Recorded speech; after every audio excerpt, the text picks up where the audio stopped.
Who is in the best 23 for Carlton this year? The Zero Hanger team have made their call. We're going to break it down for you line by line. But before we do, subscribe to the YouTube channel if you haven't already. We've got plenty of footy content coming out this year. So for now, Carlton, best 23. Let's go. But before we get into it, don't forget that ZeroHanger.com is the #1 independent AFL news source for all your AFL news, trades, draft content, and now games. Check out our latest game, AFL Streakr. Test out your footy stats knowledge and see if you can get your name on the leaderboard. And here to break down the Blues 23 for 2025, Mitch Keating. How are you, mate? Good, mate. How are you, been? Oh, not too bad. Not too bad. So, Blues, obviously, their list is in a spot now where they should be contending this year. So I think most Blues fans would be agreeing with that. Yeah, well, the last 2 years, suggest they're right in that window.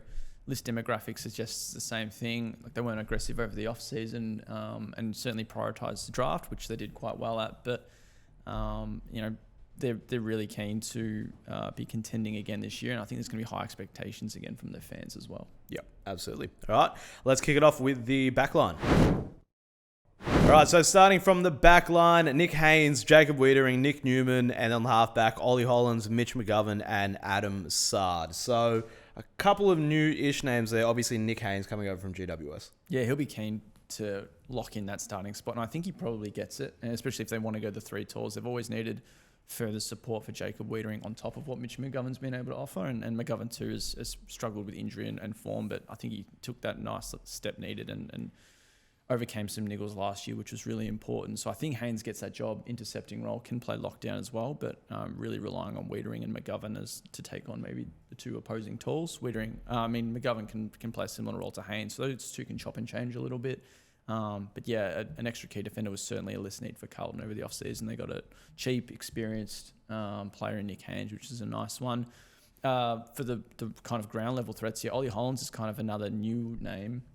In the sense that he's pretty much been positioned on the wing for his first couple of seasons in the AFL, but looking at their pre-season training, he's taken on a role as a running defensive option, which I think was another kind of list need or something that was an area of growth for them, and he looks to have taken that like a duck to water as well. Billy Wilson's another one who stood out over pre-season, and I think he'll kind of try and work with Hollands a lot there, and so he'll be one to watch probably in the later into the year, but from a best 23 perspective, I think Hollands might be that halfback option. Obviously, Sard and Newman can play a bit more lockdown and still offer some nice disposal and run out of the back line as well. So collectively, the back six, and you expand that to a back seven when we get into the interchange, it's looking a little bit better.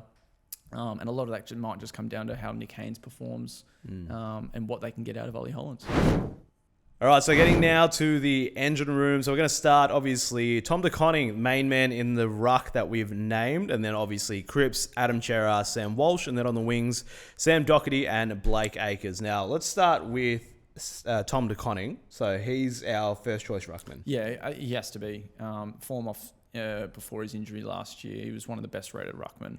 And now I think 2025 is the year that he's just a full-time man in the middle for them. Mark Pittonet is the perfect backup ruckman to have, and they've tried the two talls, and I don't know if it's going to work if both Charlie and Harry Mackay are in the forward line, and then if they want to experiment with a Silvani or a Kemp as well. But De Koning full season, hopefully he stays fit, and if he doesn't, they've got Pittonet right there to step up like he did on a number of occasions in 2024. So I think it's a pretty easy decision. I don't think they go the two rucks. They can get some support from a Mackay or a Silvani. And I think this is the breakout year for Tom De Koning. Yeah, absolutely. Pretty exciting. So when it comes to that Blues midfield, their midfield is pretty much set. That top line is set. So who are those other midfield depth options that are probably going to come through? Well, big question I think a lot of Blues fans will be keen for an answer for is, does Jagga Smith play straight away? I think he can. But there's competition. Cooper Lord's another one who had some good signs in a couple of games late into last year after being picked up in the mid-season draft, and is another one who stood out at pre-season. Jagga might be ahead of him, but it's going to be pretty close. Matt Kennedy's now at the Dogs, and there's certainly a role there to step up. Adam Chera, fitness issues as well. So they could be a number of these kids that really might get some opportunities quite quickly. On top of that, you add in, no Alex Cincotta for the start of the season, who plays that more defensive tagging role. So where is there a spot for Jackson Binns to come in and offer something in more of that wing role? As you mentioned, you've got Blake Acres, Sam Docherty, complete inside-outside. Matt Cottrell's another one who we'll get to in a sec. So they have got, outside of that top line, they've got plenty coming through that are going to be knocking on the door each week. All right, so looking at that forward line now. So half forwards, we have Elijah Hollands, Harry Mackay, and Matt Cottrell.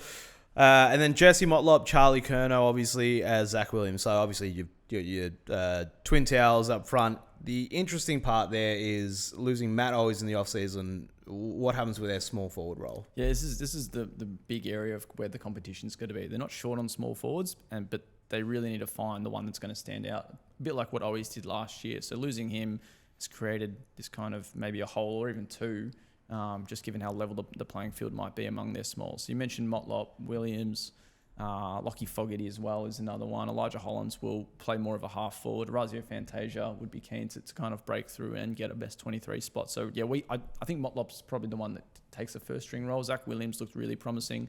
And Lockie Fogarty, I think, led the club last year for goal assists and offers a nice more pressure forward spot as well. So I think they're the three that will probably start in those small forward spots, and that probably means that that's also assuming they might look away from a Silvani, and Canberra might not start with a third tall, at least to come round one. All right, and rounding out the best 23 for Carlton with the bench, Lockie Cowan, George Hewitt, Jagga Smith, Lockie Fogarty, and then Cooper Lord as the sub. So I like it. Jagga Smith, obviously coming straight in, will rotate through the midfield and probably in the forward, and then a lot of other depth there. Yeah, this is they've got great depth, I think, coming through it. I don't think it drops off too much after this either. When you think of your Jordan Boys, Jack Silvani's, Brody Kemps, and a few others that will be knocking on the door quite quickly. But yeah, the bench is as good as most will be. Hopefully Jagga gets a look quite quickly. Lockie Cowan's a solid, seventh defender, and George Hewitt as well would make most other side starting midfields, or a lot of other starting midfields, I think, as that defensive-minded option as well. He even got dropped last year out of Carlton's midfield, but bounced straight back with some great VFL form and was right back into Michael Voss's side. So here's another nice midfield addition off the bench. And we spoke a bit about Lockie Fogarty and what he can bring, and Cooper Lord too. So they've got plenty of names even outside of those five who will be fighting for spots and trying to get into the starting 18 as well. All right, so that is our best 23 for Carlton this year. Obviously, a really strong list on paper. The Blues are in a good spot. Maybe the biggest question for me there is whether, we touched on it before, but whether or not Jagga Smith comes straight into that team. Yeah, look, spot on the bench. Don't think he'll be a certain starter, but he should get a good look in midfield. The thing is, though, you don't just walk up just because you pick three. And he'll have plenty of competition. Cooper Lord as the sub is right there in that midfield mix as well. And then you have your Jordan Boyds, your Jack Silvani's, your Brody Kemps, Mark Pittonet, a number of options that they could still run through with one of those even utility bench spots. You even think about it, Lewis Young, does he try and fight back and get a defensive spot after being on the open market last year? So there's plenty of Blues players who are pushing, and I think Jagga gets around one spot, but there's no guarantees here.